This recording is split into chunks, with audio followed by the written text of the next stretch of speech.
ہمارے ادبی تخلیقات میں کئی چیزیں یعنی نفسیات کو زیادہ پیش کیا گیا ہے، اسی لیے وہ بڑا مشہور ہوا ہے، لوگ اس کو پڑھتے ہیں، اس میں ایک ڈیپتھ، ایک گہرائی آئی ہوئی ہے.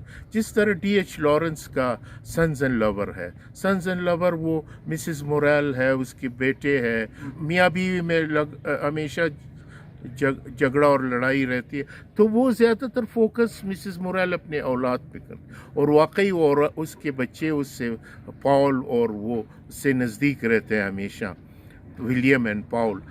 اور وہ جو والدہ ہے وہ زیادہ اٹینشن اپنے اولاد سے، اور اولاد بھی والدہ سے زیادہ نزدیک رہتی ہے، تو یہ ایک ایسا محبت ڈیولپ کر لیتا ہے یہ بیٹا اس کا اپنی والدہ کی طرف، کہ اور والدہ اپنی اولاد سے اتنی محبت کہ جب وہ اپنے لیے ایک شادی کر لیتا ہے، اس کا بیٹا، بڑا بیٹا اور چھوٹا بیٹا بھی، تو اس کی والدہ پہ عجیب وہ گزرتی ہے کہ اب میں اکیلی ہو جاؤں گی اور یہ مجھے لفٹ نہیں دے گی، اور سارا ٹینشن، سارا توجہ اپنی بیوی پہ.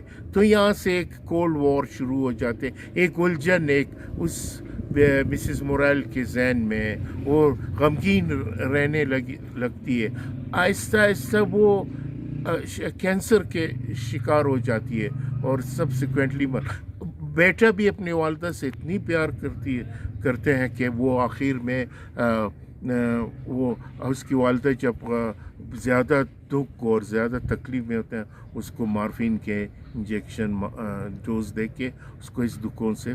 تو یہ ایک جسے ہم کہتے ہیں نا، وہ فرائڈ نے تصور پیش کی ہے، ایڈیپس کمپلیکس، ایڈیپس کا الجھن. تو یہ الجھنیں ادب میں اسی طرح شیکسپیئر کی جو ڈرامہ ہے، ولیم شیکسپیئر، ہیملٹ، یہ ان چیزوں سے یہ الجھن زیادہ ذکر کیا گیا ہے.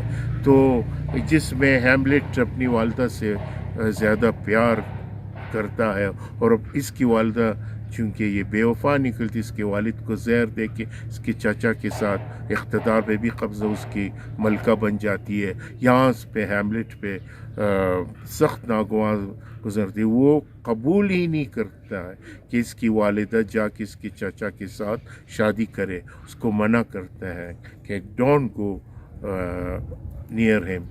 تو یہ وہ الجھن ہے جسے پیار، جو ایک نفسیاتی لگاؤ کے تک وہ ایک الجھن ڈیولپ ہو جاتا ہے. جب پیار بھی زیادہ بڑھ جاتا ہے تو ایکسٹرا آرڈنری ہوتا ہے، وہ پھر کیا کہتے ہیں اس کو، وہ پھر ایب نارملٹی کی طرف. کوئی جو چیز آپ زیادہ ود ان لمٹ سے یا نفرت کو یا پیار کو بڑھ، تو ایب نارملٹی کی طرف چلے جاتے ہیں. یہ ایک نفسیاتی مسئلہ پیدا ہو جاتا ہے.